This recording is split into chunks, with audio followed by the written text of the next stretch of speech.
Netcasts you love. From people you trust. This is Twit. Bandwidth for the Tech Guy is provided by CacheFly. CacheFly.com. Hi, this is Leo Laporte, and this is my Tech Guy podcast. The show originally aired on Saturday, June 4th, 2016. This is episode 1293. I apologize. This is a short podcast, only about an hour long today, because we had a problem with our phone system, and we're unable to take calls. So rather than me sitting here gassing for 3 hours, we went into a rerun. But you do at least get this, including, by the way, a nice conversation with Scott Wilkinson at The Show, the home entertainment show in Irvine. So that's still to come, but just apologies. We'll have a full show for you next time. The Tech Guy podcast is brought to you by Optical Cables by Corning. Corning's incredibly durable Thunderbolt and USB 3.0 optical cables are longer, thinner, stronger, and lighter. Go to opticalcablesbycorning.com to learn more. And by Epson's new EcoTank printers. With Epson's line of Super Tank all-in-one printers, you can print thousands of documents without running out of ink. EcoTank is loaded and ready to print when you are. Visit Epson.com/EcoTank to learn more. Well, hey, how are you today? Leo Laporte here, the Tech Guy. Time to talk about computers and the internet and home theater and digital photography and smartphones, virtual reality headgear, and anything else with a chip in it. I crack myself up. 8888 Ask Leo. That's the phone number. If you have a question, a comment, a suggestion, you want to talk high tech with me, that's toll free from anywhere in the U.S. and Canada. Outside that area, you can call via Skype. We have a lot of listeners and viewers all over the internet, so that means all over the world. So please don't hesitate. Love hearing from you. 1-888-827-5536. Our website, techguylabs.com. There you will find an IRC channel dedicated to this show. You can click on the link. IRC is chat. Click on the link and join in on the fun. On the fun and the games. Even though this is, obviously the toy store, right? I mean, come on. That's what we talk about is shiny toys. It is. They're kind of important. They're kind of changing the world we live in. Well, you don't. You only have to look at the presidential election. We're in the middle of this cycle right now, and man, social media and new media has been a huge, powerful force. The internet has been amazing in changing the way the conversation happens, and giving the candidates more control of their message. They don't have to get to us through the news media. So this is serious stuff. This isn't just the toy store. Although it is fun. It is fun. What do you think? I don't know. Do you use Instagram? I love Instagram. It's one of my favorite social networks, mostly because it's pictures. So it's not people yelling at you. It's not. It's just nice. It's pretty pictures, you know. They have decided to go along with everybody else now in the social media space, and stop doing a chronological based feed of those pictures. You know, the way it has been, and it probably still is, at least for a little while longer. You see the most recent pictures. You follow people. I mean, you don't see everybody's pictures unless you go to the trending thing. But if you just look at your feed, it's just the most recent pictures and the people you follow. Facebook used to be like that. Hasn't been that way in a long time. They call it the algorithmic feed. It's a terrible name. What it means is that some sort of computer system, an algorithm, a process is deciding what you see and in what order you see it. And the theory is, well, they want you to see stuff that's more engaging, so you'll come back. They want you to be happier. And our machine overlords know what makes us happy, so we're going to let them do it. I think a lot of people, this may come as a surprise to. I mean, one of the reasons we started using Facebook is because that's where, my high school and college friends were, or my family, my cousins, my aunt, my uncle, my mom, my My son, that's what we went to see, right? And you would want to see what they had to say. Well, you know how it is with family. After a while, it's like, okay, I don't want to hear it. Thanksgiving every day is not. So Facebook's realizing this, started putting other stuff in there and organizing it in such a way that you would go, oh, and it would spark joy every time you went there. You go, oh, that's nice. It's working, right? What is the current figure for time spent on Facebook? I think the average Facebook user, I'll have to look it up. I think it's 44 minutes a day. What the what? That's amazing, isn't it? Twitter looked at that. Twitter used to be, just in order, things you follow in order. And they said, maybe we ought to do something. Now, I think they kind of did it right. When you go to Twitter now, if you're using the website or a Twitter client, it says, while you were away, and then shows you stuff that it thinks you're most interested in. And then you can go back to the chronological feed. Well, I guess that's what Instagram is about to do. They said, we're enough of this. Here's how they put it. See the moments you care about first. Why does it always have to be? Is it me? Maybe I'm just a cynic. But as soon as somebody goes, oh, this is for you. This is the stuff you care about the most. I think, what are they up to? What's going on here? Yeah, they're up to no good, right? Is that just me? Maybe I'm cynical. They must be up to no good. Imagine if your email client decided not to show you the email you got today, but some favorites from months gone by. Here's an email you might particularly like from last spring. That wouldn't be good. Oh, who owns Instagram? Facebook. So really, the fact this hasn't happened sooner is kind of surprising. You know what's still in chronological order? Snapchat. You know what's bigger than Twitter? Snapchat. Snapchat now has announced they have 150 million people using it every single day. Twitter, a mere 110 million people every single day. Aww. Aww. So actually, it's 140. I'm sorry, Twitter. It's only 140 million. Boy, 140 million people a day sounds like a lot to me. Snapchat's even more. 310 million people use Twitter every month. They call them monthly active users. What's Facebook's number? Oh, north of 1.5 billion.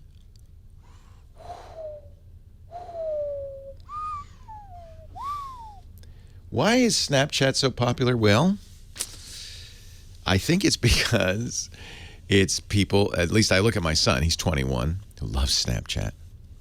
I ask, I do research on my kids because they're, millennials. And I look at his friends and see what they're doing. I said, what do you guys use? Snapchat. And why do they use it? Because nothing lasts. You put something on Facebook and Twitter. These kids are very aware of the fact that anything they put on the internet is going to be visible, not just to parents, but to future employers. And they love the idea that what they do on Snapchat, it's gone. Next day, it's a fresh, clean slate. They like that.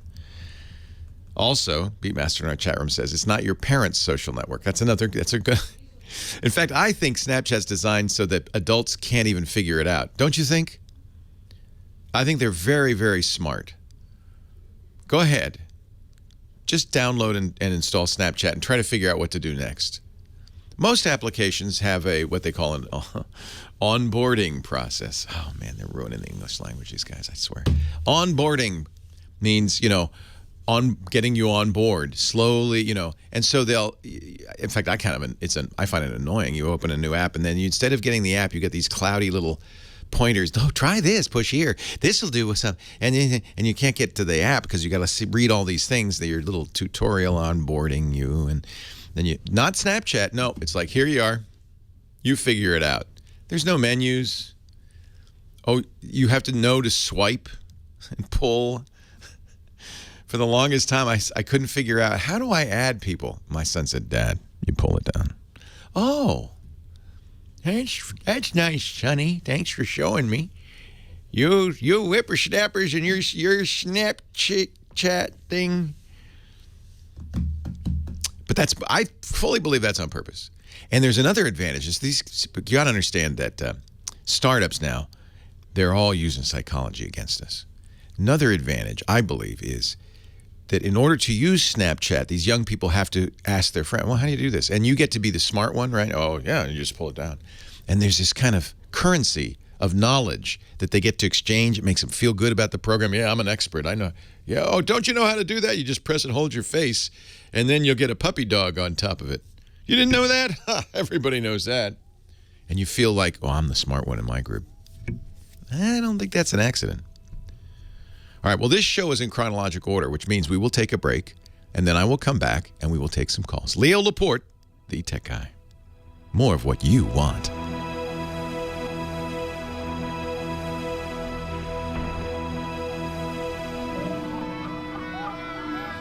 Untoward says we should be doing more Snapchat with Twit. I would, but I don't understand it. Leo Laporte, the tech guy. 88. Ask Leo. Heather Humman is here. Our phone ranger taking the calls. If you have a question, a comment, a suggestion, I would love to hear from you. 88. Ask Leo. Are you on Snapchat? I'd be very interested to hear how you use it. Are you an adult on Snapchat? Heather's like everybody else said, yeah, one of these days I have to use it, but I've used it. I don't, people say, why don't you use Snapchat for the tech guy? And I see a lot of radio shows and gosh, Bernie Sanders has a Snapchat channel. Hillary Clinton had a Snapchat channel. There's even people, journalists, using Snapchat to cover the news. But see, I have this weird thing. I know I do a radio show, and for most of you, when the radio show's over, it's over, and you don't save it. But I just have this weird thing about making something that just goes away. We make podcasts and offer downloads of the radio show. I like the idea that, and the problem I have with Snapchat is you do it, and then it's gone. You're done. It's like it's over. So I'm less tempted to do that. Although, let's see what's going on. Here's the Pan American Cup, U.S. versus Colombia, Summer X Games. These are all news, news feeds. Donuts. You know why that is? Yesterday was National Donut Day. So if I tap donuts, I want to see what it's just National Donut Day, and there's people eating donuts. And then I feel like this kind of just caters to the short attention span. I'm not sure I want to encourage that kind of, but that's what people want, right? It's appropriate name, Snap Chat. I guess more and more they're keeping these live. And then there's all these brands on Snapchat now, including our own iHeartRadio. So,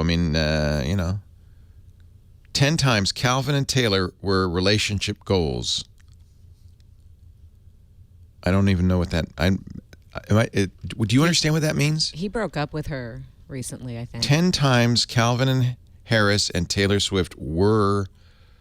I think that's word salad. I don't get it. Were relationship goals. How could a human be a relationship goal? They used to have them, I guess. Okay, what else? Let's see. What you need to know about Rob and Black China's new show. Dear God, please no. Okay. There's some guy singing 10 songs by Coldplay collaborators.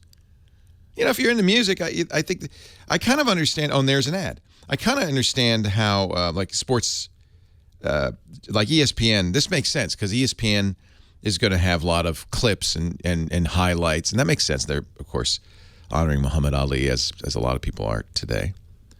I guess that kind of makes sense. If you're into sports, what do you do when you watch, Sports Center? You watch clips. And boy, there's nothing older than day-old sporting news. So this makes a lot of sense for me. People Magazine, same things. CNN, I guess that makes sense. National Geographic, though, really, this should be just like a temporary little Oh, look, red hippo sweat and other ick-worthy cures. I don't know if I... Then there's, X-ray. Can you guess what animal this is? I guess it's entertaining, right? We live in a very interesting world where things need only be successful for a moment or two. And in fact, and this is one of the reasons there's so much weird and kind of junky apps around, it's better if you don't make money. Now that's turning conventional business wisdom on its head, right? I'll tell you why. If you make money, if you have revenue and profit, then people know what you're worth.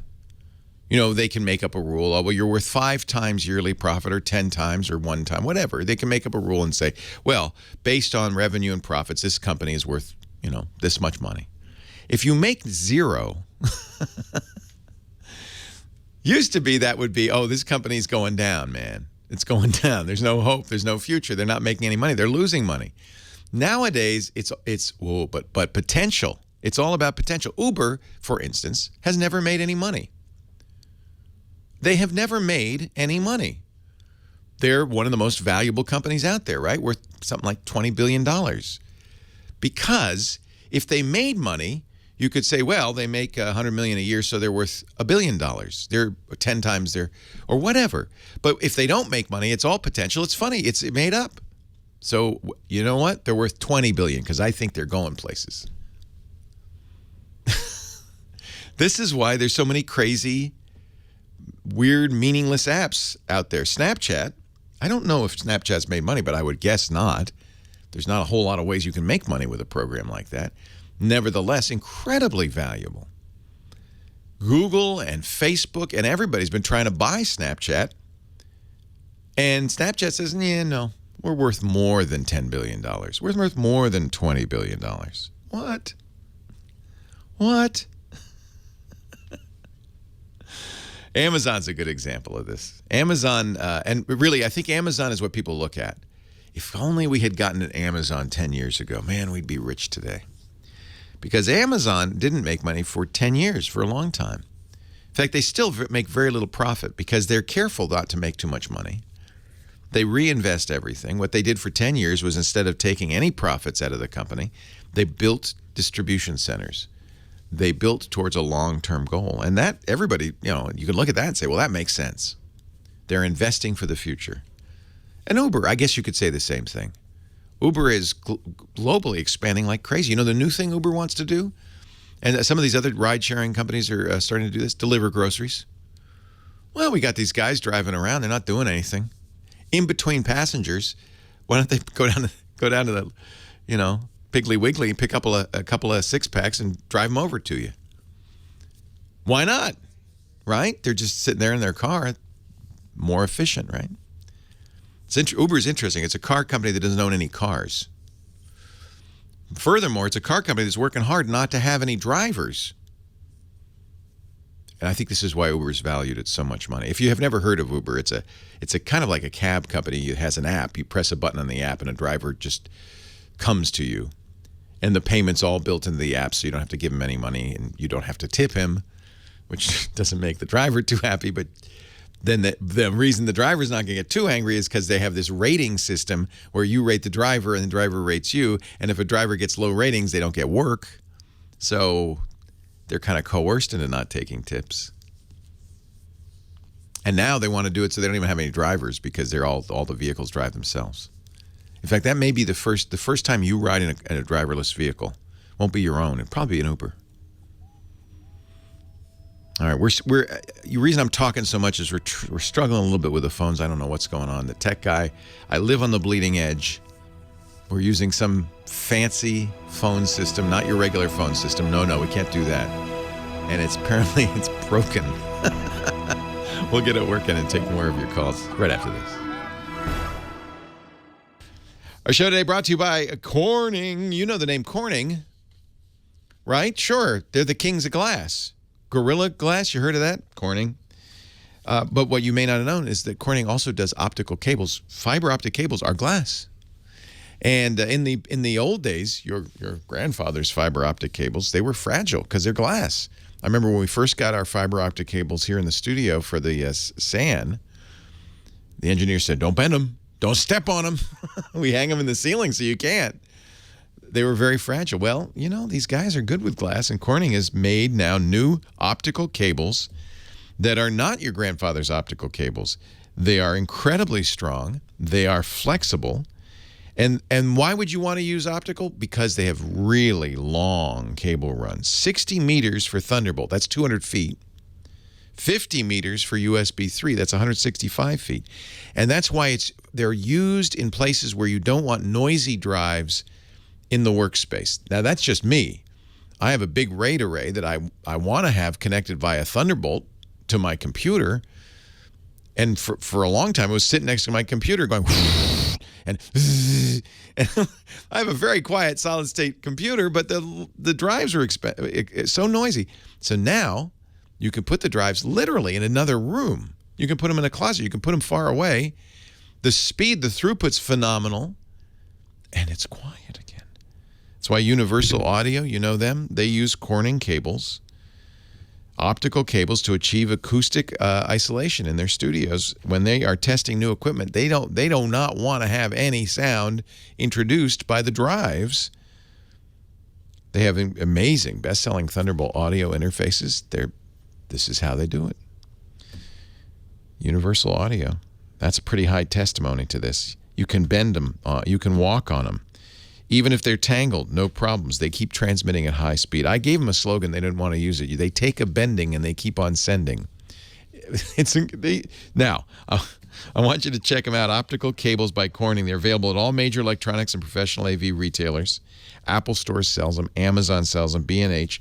But these cables, what they've done, because it's still, you know, coming out of your computer on the USB 3 or the Thunderbolt, not as light, right? It's not an optical sender. So this little thing, this is part of the invention, besides the super strong glass, this little connector, it's just like a normal size connector, takes the copper signal, converts it to light. And then that's how it works. And then this converts it back to copper. So these work with your standard USB 3 and your standard Thunderbolt ports. This is a Thunderbolt optical cable. This is a shorter one. It's only 18 feet. And look how thin it is, and light and bendable. I mean, that's the beauty of this. I love these things.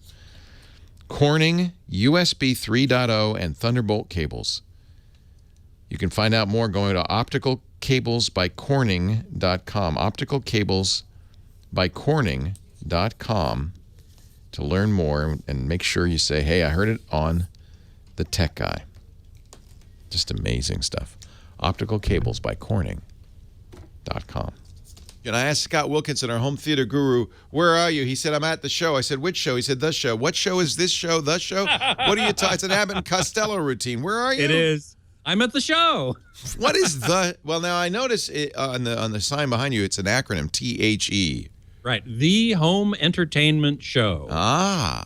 And, you know, it's meant to be home entertainment, but in actual fact, it is, but it's really only 2-channel audio. So it's an audiophile show. I mean, there are a few multi-channel systems here. Wait a minute. That's pretty retro. Stereo home entertainment? You yelled at me for doing that for so long. You know, it's amazing. It's amazing how popular this still is. There are 2 print magazines that are flourishing that cover only 2-channel audio. Now, I mean, of course, I love stereo. Yeah. I love listening to music. We've had this conversation for as long as I've known you. I've been saying, hey, I'd really like to build a stereo so I can listen to music like I did as a kid instead of a home entertainment center. Right. Are they is that what they're talking about, stereo systems, or are they talking about big screen TV too? No, they're not. Well, they could. Yeah. And they certainly have in the past, but the show has sort of evolved into 2-channel stereo sound reproduction. And so wow, it's great. I love that. It's very retro. Yeah. Oh man, it's like 5-6 floors of nothing but 2-channel stereo. It's like getting your Facebook in chronological order. It's an amazing. It's so 1998. Yeah, it's true. It's true. And there's huge number of people here. It goes through the weekend. Anybody who's in L.A., come on down to Irvine. It's at the Hotel Irvine. I'd love to do this. So a lot of speaker manufacturers and receiver manufacturers, stuff like that? Not so many receivers. It's speaker manufacturers, certainly. That's, I'd say, the most of what's here. But it's also other electronics, primarily two-channel preamps and power amps, either two-channel power amps or what are called monoblock power amps. So they don't like receivers because the whole idea is to combine all that stuff into one unit. Right, exactly. They want to keep it separate, which will give you, generally speaking, better performance. Okay. But it's also more expensive. Well, and a lot of the home entertainment folks, we get AV receivers, the idea being we want to connect our TV and our various HDMI devices into one box and blah, blah, blah. Yep. Yeah. But this There's is very little in the way of HDMI here, that's for sure. Yeah, this is more like Macintosh amps. Yeah, exactly. Do they still make amps, Macintosh? Oh, yeah, sure. They sure do. Wow. I'm pretty sure they're here as well. Tube amps still, or they've gone solid state? No. Tons of tube amps here, tons of them. It's a very popular thing among the two-channel crowd. Can you hear the difference? Yes, between tube amps and solid-state amps, yeah, that difference is relatively clear. Oh, interesting. Tube amps tend to emphasize what are called the even order harmonics. Oh, wow. So the second harmonic, the fourth harmonic, the sixth harmonic, and that gives the sound a kind of a warmer quality to it. It's distortion, so those of us who prefer neutral, clean, accurate, we may not want tube amps. But a lot of people really swear by the sound. They love the sound, and so they go with their tube amps. Tube amps also have much less power, typically, than solid state. So you need very high efficiency speakers in order to drive them to fairly loud levels, which some people do. I have a friend who has a Macintosh tube amp and Klipsch Yep. Which those Klipsch speakers, and they're as big as a refrigerator practically. Yep. They're huge. Mm-hmm. But I think we've lost something in giving up, and going for convenience with MP3s and portable players and earbuds, which are great, convenient, and your life is filled with music every step you take. Yeah. But we've given up, I think, that thing that was so great in the 60s, where you would sit and you would listen to an album. Yep. You might even close your eyes. You'd sit and listen to an album. You weren't walking anywhere. You weren't in the subway or the bus or the car. You were just listening. And that's the whole point of this whole high-resolution audio movement, which is also very big here at the show. And also, I went to an event just before the show at Capitol Records. You know that big, tall building in Hollywood that looks like a stack of records? Yeah. They're celebrating their... I remember that. Speaking of the 60s. Yeah, they're celebrating their 60th anniversary this year. Wow. And we had a big event there. They had a big event there on high-resolution audio. And, they were emphasizing the point that high-resolution audio tends to affect us more emotionally. It's a deeper experience. Well, you know why they say that? Because you can't measure it in any way. So well, you can. Sure you can. Well, you can measure dynamic range and frequency response and all that stuff. But then there's some silly aspects of it, too. For example, high-resolution audio in the car. Yeah. Which has a noise floor of, 50, 60 dB. You're never going to hear the advantage of high-res audio in a car. But if you're in your listening room at home and you've got a fairly quiet environment, you can sit there and close your eyes and have a much deeper emotional experience with the music than you can with MP3 and earbuds while you're walking around. Okay. So, and one of the interesting things at this show I wanted to mention is the not necessarily correlation between cost and quality. I've heard some systems like, for example, the Andrew Jones ELAC speakers are a couple $100, $300 a pair. They sound fantastic. Revel, a division of Harman, has just announced its latest entry-level speakers, and I love Revel speakers. Are these the REBOL, Rebel? No. REV as in Victor, EL, Revel. Revel as in revelry.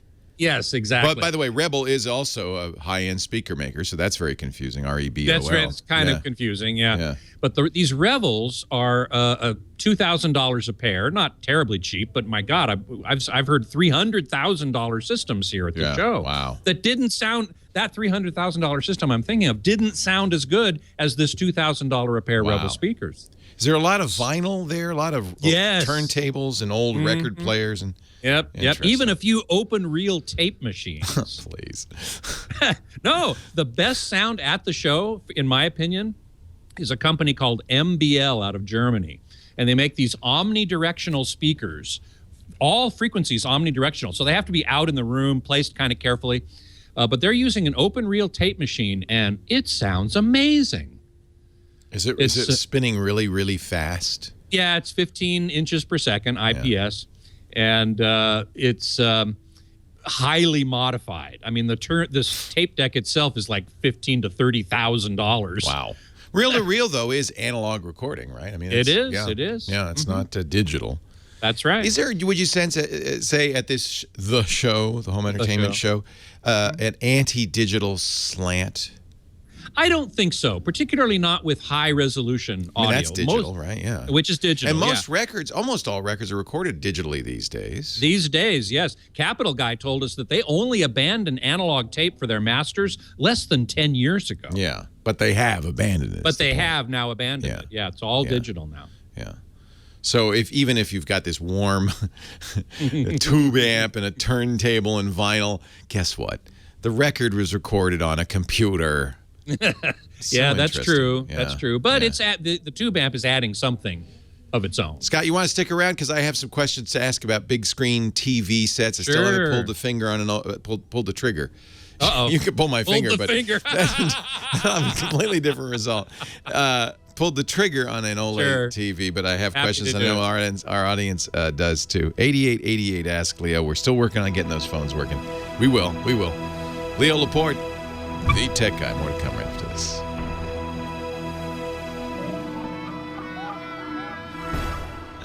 Yeah, that's me right there. This should be my theme song. Leo Laporte, the tech guy. Actually, that's the only really great use of home automation I've found is that when I walk in the door, my theme song starts playing. Wouldn't that be like Seinfeld? You just feel like you're home. Hey, Scott Wilkinson's still here. We're going to keep him around a little bit. We're working on the phone lines. We figured out what's wrong, or sort of. We know where it is wrong. And then people with screwdrivers and soldering irons are descending upon that point. So perhaps we will have it back up and running momentarily. But Scott has agreed to stick around, which is very nice of you. Thank you, Scott. Happy to do it. Scott's happy to do it. The show, the home entertainment show, which is so it's open to the public. It is. This is one of those shows that's open to the public. It's technically called the show Newport. It used to be in Newport Beach. Now it's in Irvine at the Hotel Irvine on Jamboree, just off the 405 freeway.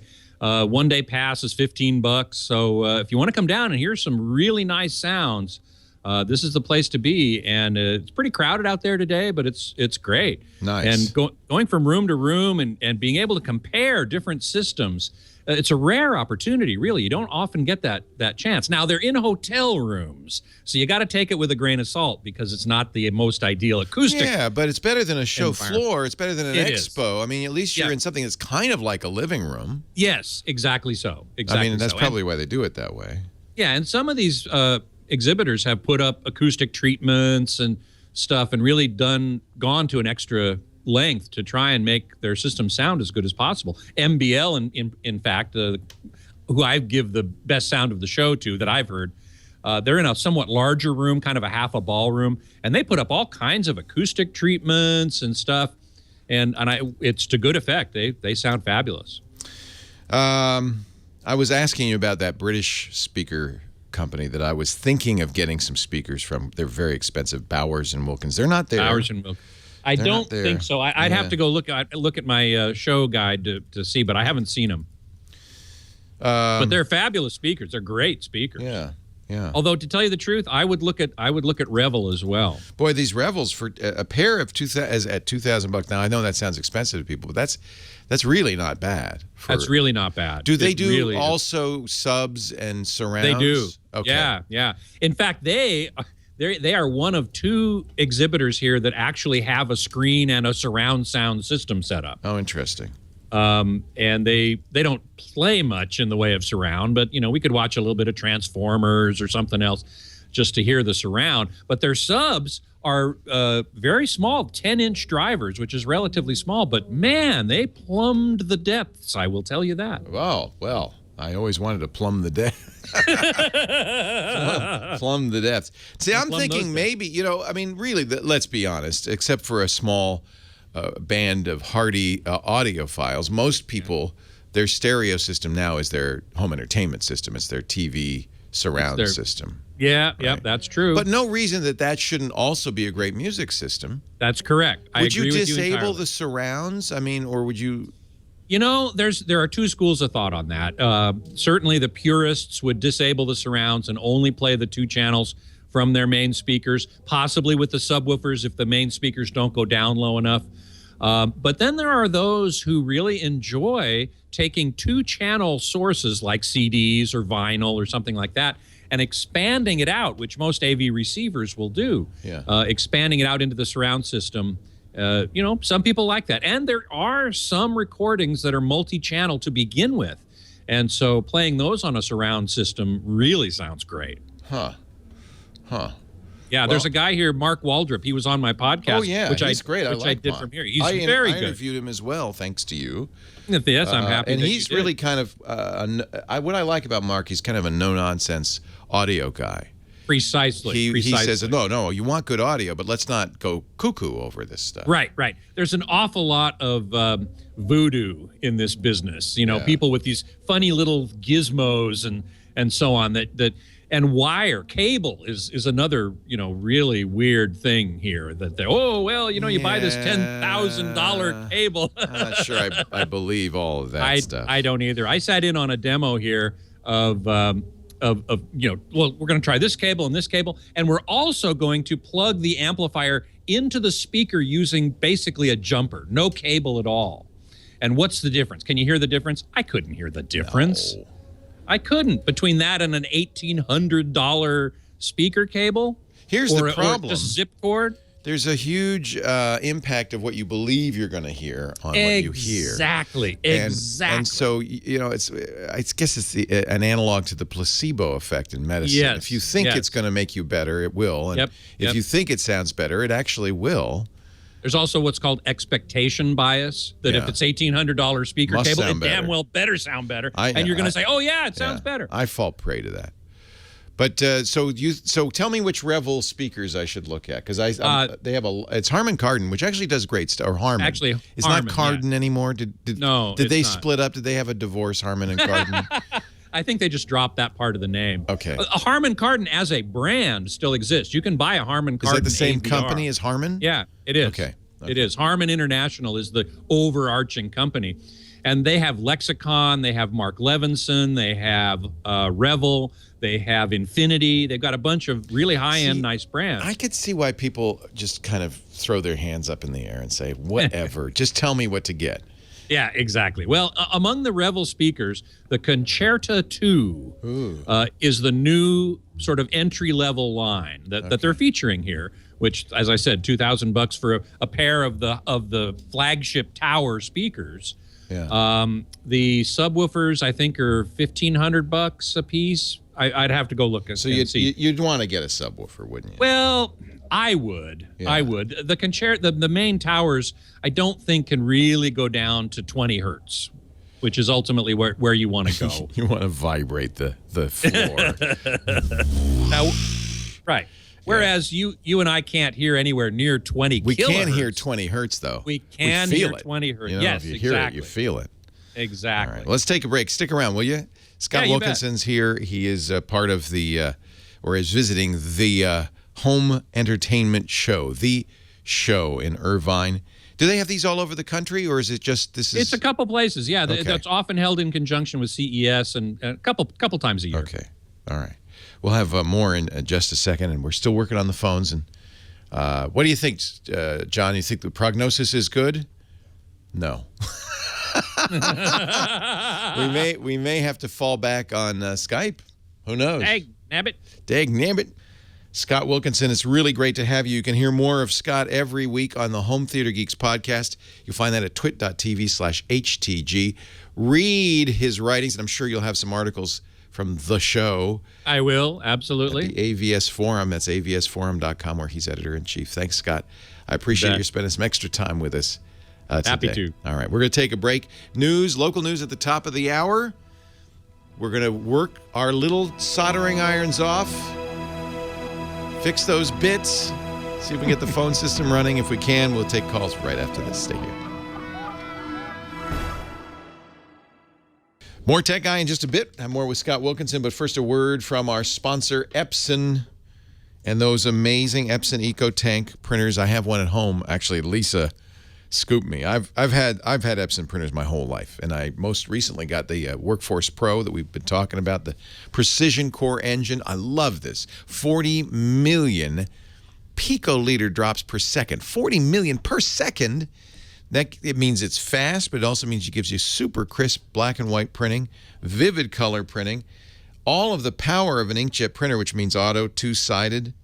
I did that the other day. I had to print my daughter wanted me to print out some scientific papers for her to research while she was on the plane. She was flying to Mexico. And I two-sided print them. And it saved me. I cut the paper in half. It was awesome. And they look great. 30-page auto document feeder. They're great all-in-ones. And now, I love this, they come with 2 years of ink in the box like this. The EcoTank 4550. This is one Lisa got. It's a wireless all-in-one printer. All the features I mentioned, including that great Precision Core engine, but it doesn't use ink cartridges. It features an innovative refillable ink tank. See there on the right? That's it. It got the CES 2016 Innovation Award, and rightly so, because Epson's doing what customers want. They're eliminating the cartridge, and it means you don't have to run to the store halfway through a print job. And when you do need new ink in a couple of years, you buy it in these very economical bottles, or if you got the big one, in the ink packs. I set up Lisa's printer. It was easy as pie. You get the ink bottles in the box, so it's ready to go. You just fill them up. Couldn't be simpler. No fuss, no muss, very quick, and boom, you're done. You've got the equivalent of 50 ink cartridges in there. 11,000 black pages, 8,500 color pages on the 4550. And if you need a workhorse in your work group, they even have this one. Oh man, this is heavy-duty, high-volume business printing, the WFR 4640. That's got 20,000 pages of ink in the box. Epson just put out their Creative Print app for those of you at home, making it easier to preserve Instagram and Facebook photos. You download the app, you create personalized photo collages, custom greeting cards, stationery, coloring book templates, print them right to the printer. This is actually great. If you've been buying those adult coloring books, I know that's a kind of a thing now. You can make your own. They look great. Or for the kids. You can also print photos right onto CDs and DVDs if you're making those. I did that for a 50th anniversary the other day. It was beautiful. Be creative on the go. Print from your mobile device to a variety of compatible Epson all-in-one printers right within your own wireless network. Epson.com/EcoTank. Learn more. Transform the way your home, office, or work group prints. For the best combination of ease and value, turn to the new Epson EcoTank printers. That's EPSON, Epson.com/EcoTank. We thank them so much for their support of the Tech Guy podcast. Epson. Exceed your vision. Scott, I'm going to let you have the floor if you like. I'm happy to. Thank you very much. I shall wander. As soon as this interstitial is done, though, I have to at least go check out of the hotel. Yeah, no. We won't. In fact, you can do it now if you wish. No. I'm sure they'll give me a few minutes leeway. All right. Yes. Just That's say, fine. I was on KFI, please. Yes. They'll understand. Exactly. I'll put the clock up so you can see it. Thank you very much. Okay. Hey, everybody. So happy to be here from Irvine. I actually packed up my whole podcast studio and brought it down here. You sound great and you look great. So thank you for doing that. Oh, my pleasure. I didn't realize you did that. That's great. Yep, I brought all my lights and my camera, a different microphone, because actually for the podcast, I had 2 microphones. I had guests coming in, and I had to use a separate mic mixer because I'll get it. Skype only takes channel 1 of any USB audio interface. Very weird. Very strange. Anyway, happy to talk to everybody. Beatmaster reminds me that Harman also owns Studer, another brand with a long history of excellence. That's true, mostly in the pro world. But, audiophiles, they still make reel-to-reel tape recorders and stuff like that. So, there are some audiophiles that continue to use tape, as we know from the MBL room. Rusty Bones would like to hear a conversation between me and Mark Henninger about his aluminum foil homemade speaker cables. Actually, I think we did talk about that. One of the shows he was on, I forget which one exactly, but it was shortly after that article came out, where he compared some monster speaker cables with he took 2 rolls of aluminum foil and he unrolled them and he crinkled them up into cables, sort of. And 2 of them, one for the positive, one for the negative. And he compared them. He put some connectors on the end of them somehow. I forget how. And compared them. And there wasn't very much difference. He did some measurements too. And there was some impedance differences. But it wasn't to the point where it made a huge difference in the sound. So that was pretty amazing. I can't remember which episode it was. But if you go back and find one of the ones with Mark, I'm sure you'll be able to find it. Mike Heiss also reminds me that Harman has Synthesis, JBL. JBL is the brand I should have mentioned. That's a very well-known brand. And JBL Synthesis is their sort of high-end brand. It's part of a group within Harman called the Harman Luxury Audio Group. And that's Revel, Mark Levinson, JBL Synthesis, Lexicon. And so, and that's the high-end stuff. And some of it's very expensive. In fact, the K2, which I heard in a different room, is 50 grand a pair. Now, it's a remarkable speaker. It's really amazing. But it's 50 grand a pair. As opposed to these Revel Concerta 2s, the F36 towers for 2 grand a pair, with a pair of with one subwoofer or a pair. That's another. They're $1,500 a piece, so 2 of them be 3 grand. You're into it for 5 grand. That's a tenth of what the K2s sell for, and you're easily getting probably 80% of the K2 performance for a tenth the price. That's pretty darn good.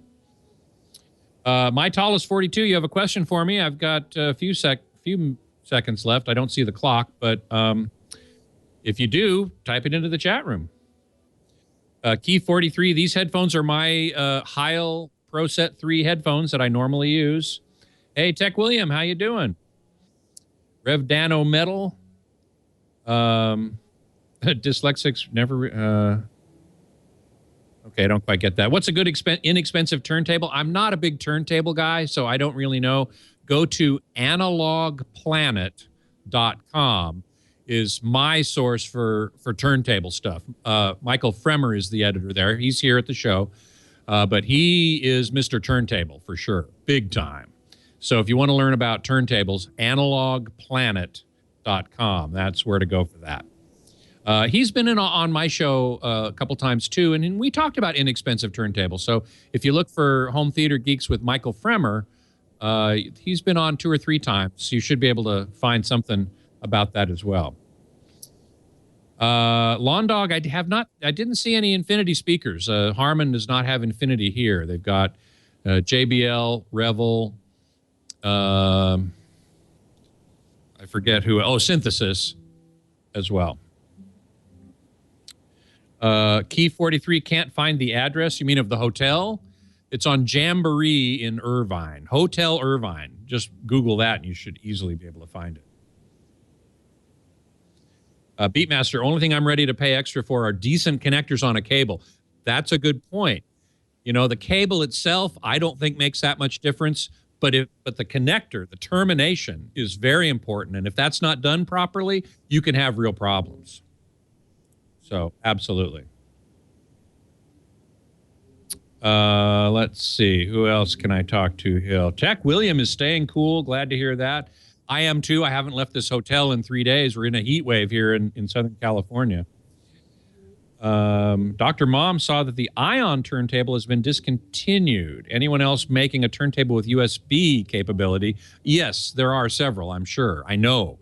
I don't know any brands specifically, but there certainly are some, and that's important if you want to digitize your vinyl collection. Leo Laporte, the tech guy, and even though the phones are down and the show is truncated, I can't get rid of this guy. He just wants to be on. I don't know. I won't be put down. No, thank you, Dick, for giving us a little value add on the Tech Guy I was podcast. running down to see Hamilton at the matinee, and Jam a Beat called, and I was next in line to go in the theater. And I said, "Oh, just give me 20 minutes. I'll go back home." If you okay. were if I didn't think you were joking, I would be very, very mad at you. We were talking before. I didn't know this, Even but for you, Lin-Manuel Miranda, the star of Hamilton, which is the show of the century on Broadway, and by the way, I saw that tickets are now $10,000 if you scalp them to go see this show. Is a fan of yours. He tweeted, "I love Dick DeBartolo." Yes. Out of the blue. I had never met him. I just knew him from his work and the 60 Minutes piece. And it was the editor of Mad, John Ficarra, who came running in and said, "Oh, can you, Lin-Manuel just tweeted about you." And I said, "John, why would he do that?" He said, "I don't know either, but he tweeted, as long as Dick DeBartolo is writing for Mad, things will be good, incisive and witty." And I emailed him right back saying, "Lynn, you made my day, my week, my year." And he tweeted back, "Dick, you made my childhood." Wow. Wow. Well, So there you go. Hey, if you don't get to see Hamilton, at least you can see him in Mary Poppins. Yeah, that's right. That's right. Or when he comes to visit me. Now, didn't you offer him a tour of Mad?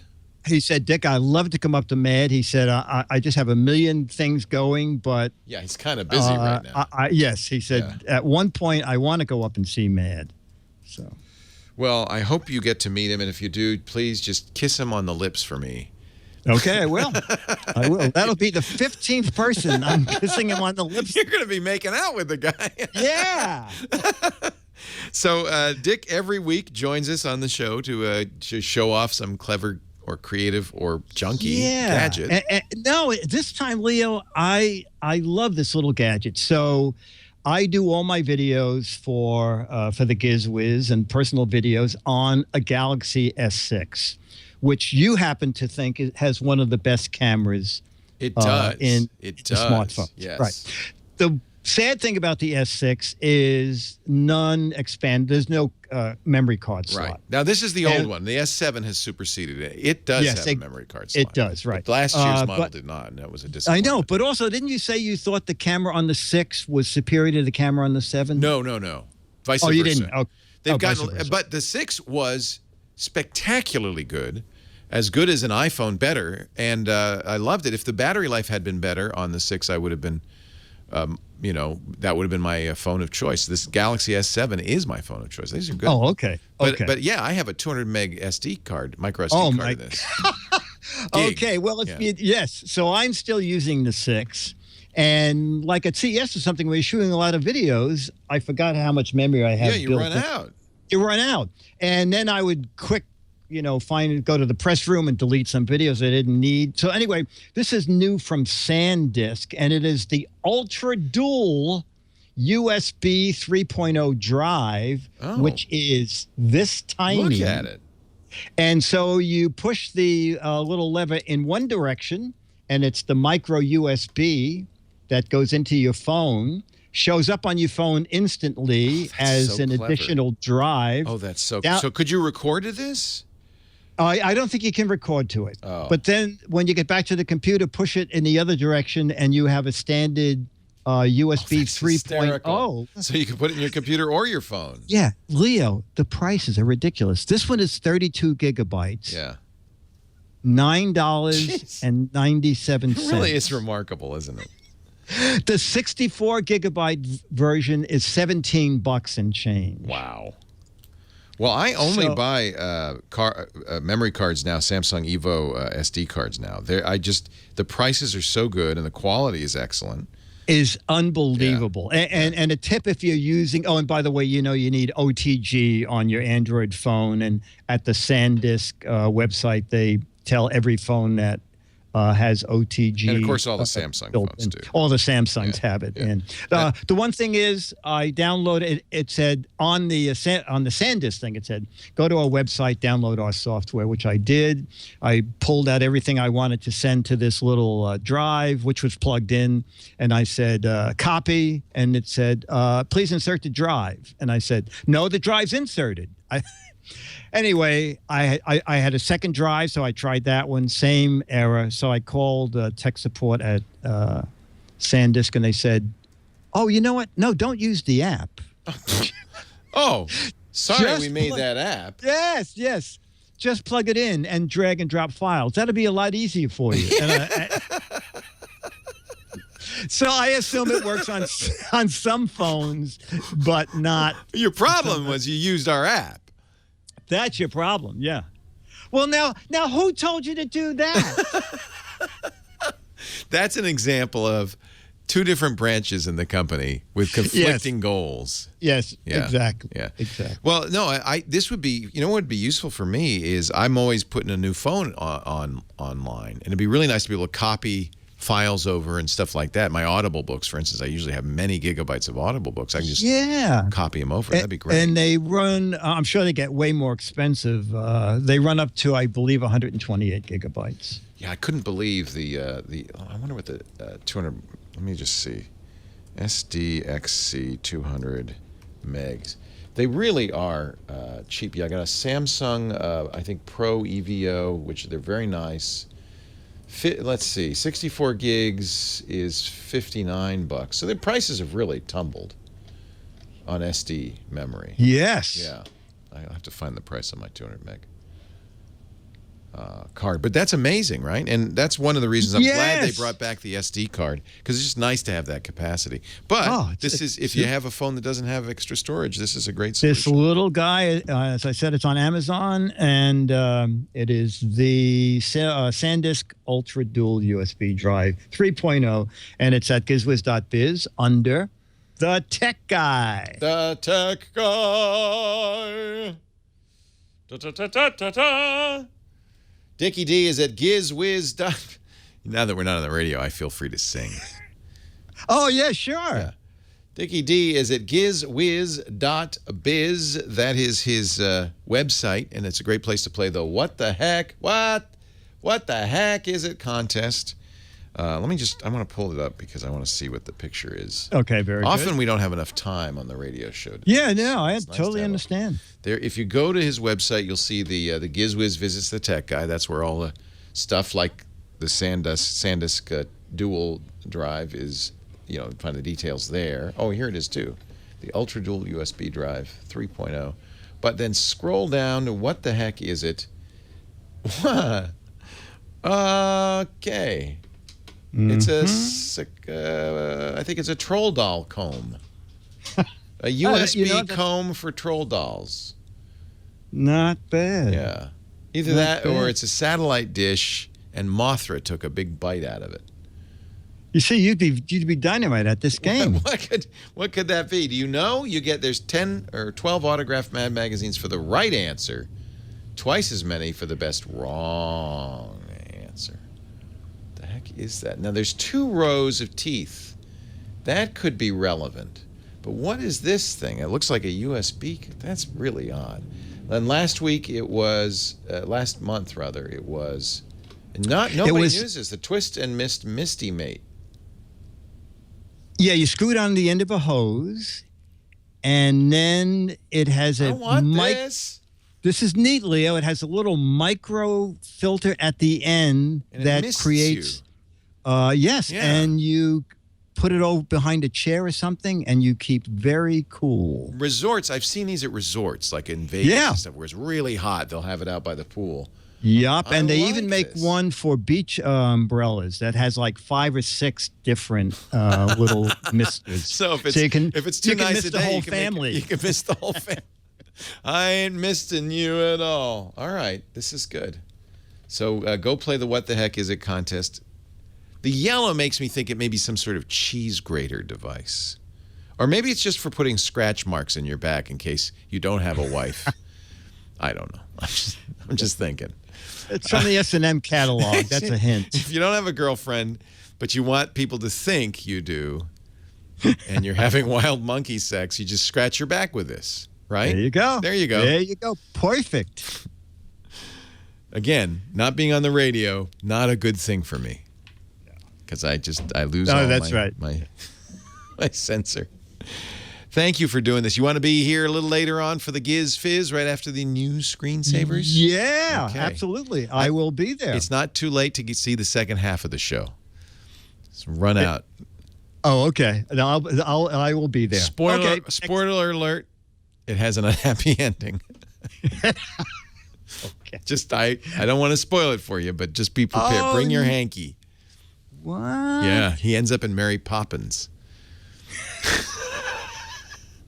I thought you were talking about the screensavers, and I was going to say no, the screensavers does not have the screensavers has an unhappy ending. Yes, and someday it will. Leo will keel over, and that'll be the end. Nah, that's months away. Come Thanks, on, Dickie you're gonna D. live to be 100. Okay, take 100. care. Okay, all right. Take care from your mouth. Okay, bye. To Lin-Manuel Miranda's mouth. Okay. Bye. Bye. Okay, take care. Take care. I'll talk to you. Bye. Let's see. I think now it's time to go home. Thank you for joining us on the podcast. I apologize for the truncated version. Apparently the network data center that provides the data for Telepacific, which is our phone provider, is down. I know this because Russell, our IT guy, says, yeah, but another customer uses that data center, and he's down. Not with his phones, but just his data. So that's why we decided not to try to continue to do the show, because, frankly, you don't want to hear me talk for 3 hours. I'm punchy already. It's only been an hour and 15. So we'll be back tomorrow. I'm hoping, if all goes well, data center will be back up, and we'll be back with a full Tech Guy podcast tomorrow. Thanks for joining me. See you later. Bye-bye. Well, that's it for the Tech Guy Show for today. Thank you so much for being here. And don't forget, it's just the tip of the iceberg. We do nearly 30 shows on the Netcast network. It's called TWIT, T-W-I-T. It stands for This Week in Tech, and you'll find it at twit.tv, including the podcasts for this show. We talk about Windows on Windows Weekly, Macintosh on Mac Break Weekly, iPads, iPhones, Apple Watches on iOS Today, security on Security Now. I mean, I can go on and on and on. You even get your daily dose of tech news with Tech News Today. And, of course, the big show every Sunday afternoon, This Week in Tech. You'll find it all at twit.tv. And I'll be back next week with another great Tech Guys show. Thanks for joining me. We'll see you next time.